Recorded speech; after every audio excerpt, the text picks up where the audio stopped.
Hey, what's up? All right, I hear you're going out for lunch again today. This is maybe what, the 5th time this week? Yeah, I know. You do it every single day, right? That's your life, that's your habit, that's your routine. You go to maybe one of 2 restaurants, you order similar foods, you're used to having the fried chicken, the extra sauce, maybe now and again you'll get a little bit of cheese, sometimes you order a bit of salad but it comes coated in oil. You have the same food day in, day out, you are not seeing any progress, you're complaining about your weight, and all of a sudden you're unhappy.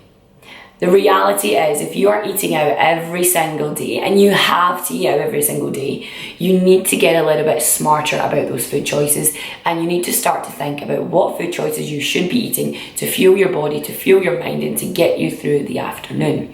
So if you are heading out for lunch this lunchtime, I want you to listen into these few tips, and I want you to take my advice on board. You got that? The first tip that I have for you this lunchtime is to drink water. Not coffee, not Coke, not Fanta, not anything else. Drink water, maybe a little bit of flavoured water. If you're feeling really fancy, I'll push it and tell you to get a vitamin water. But for the most part, I want you to just drink water with your lunchtime meal. All that's going to do is, if you are used to drinking caffeine, if you are used to getting some form of sugar hit at lunchtime, you're starting to send your hormones all off wire, and you're starting to develop lunchtime cravings or later in the day cravings, and you're not actually fueling your body and giving yourself the things that it needs to repair, revive, and to feel better. So just please try and drink a bottle of water this lunchtime. 500 ml, maybe up to a litre, that would be fantastic. If you know you are low at drinking water in the day, then this is your chance to really fill up and to have a little bit more to make you feel better.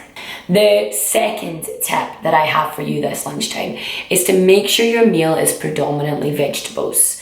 Okay, make sure your meal is predominantly vegetables. So in order to do that, you're going to have to go somewhere, maybe like Crush, maybe to Burley Salad Bar, maybe to NFF at Third Space, and I want you to look at meals that are higher in vegetable content.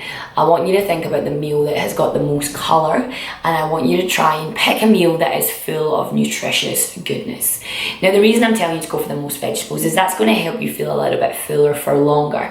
Of course, it is important that you get some protein, some fats, and some carbs in there, but your carbs are going to come from vegetables, and if you generally buy a vegetable meal on the go, it's going to be coated in some form of oil.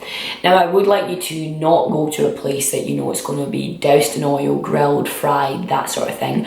Nothing too excessive, nothing too extreme. And then that is going to help you feel fuller for longer. My third tip for you is, as I just mentioned, is to make sure you include a protein source in that lunchtime meal. Now, even if you are vegetarian, you can still find lunchtime protein sources. You just have to be a little bit more savvy about the beans that you choose, maybe selecting some tofu, or if you're pescatarian, making sure that it's a fish-based meal. If you are regular, eat anything, then the world is your oyster. I would generally recommend try to opting for a leaner meat at lunchtime, so you're looking for a white meat or a white fish. Salmon is a great choice, but if you are having something like salmon and then vegetables coated in oil, your fat content is going to go through the roof, and then your calories are going to be a lot higher. And if that is one of 3 or 4 meals that you're eating in a day, that's going to be a huge amount of calories. Yeah, I did just say that, a huge amount.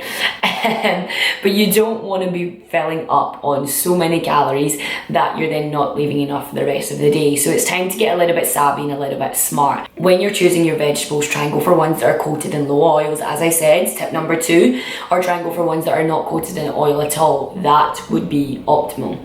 And then that third tip, make sure you include some protein. Finally, the last thing that I want you to do this lunchtime is to get outside. I know you're thinking that's not got much to do with what I'm eating in my food choices, but all it's going to do is break you away from that office environment. It's going to reset your mind. You're hopefully going to get a little bit of exercise as you're moving around.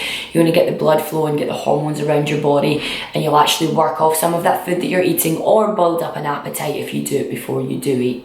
It's really important that we try and stay active throughout the day, because as you become more and more sedentary, you start to get more hungry. If you're just sitting about eating, then you're just going to keep feeling more and more hungry. You'll then start to reach for the biscuits, the chocolate bars, the coffees, the teas, all the things that are gradually making you increase your body fat and that are gradually making you put on weight. So this lunchtime, if you know you have to eat out, I really, really want you to think about these 4 tips. 1, water. 2, lots of vegetables, not a lot of oil.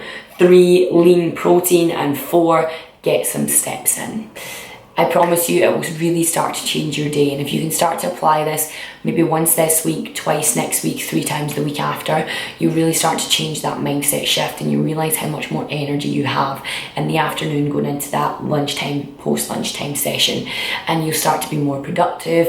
You'll not feel the dread of that 5 p.m. clock. You'll not be desperate to get home and sleep, and hopefully you'll not get home in the evening and reach for the cookie jar, reach for the bottle of wine, because your hormones are more balanced, you're not dehydrated, and you're full of good food, good nutrition, and feeling great about yourself. That is my advice for you this week, and I really, really hope you take me on board. If you are looking for some help on your meal plans, have a look at the link below. I've got a 30-day free 15 recipe guide on the go just now. You can grab that recipe guide by visiting my website and just popping in your email address. All of these recipes are great to have on the go, and they all tested, tasted and approved by myself and my clients, so you're sure to love them. Alright guys, peace out, have an awesome day, and remember these tips, start to use them one day at a time. You're going to change your life. That's the goal.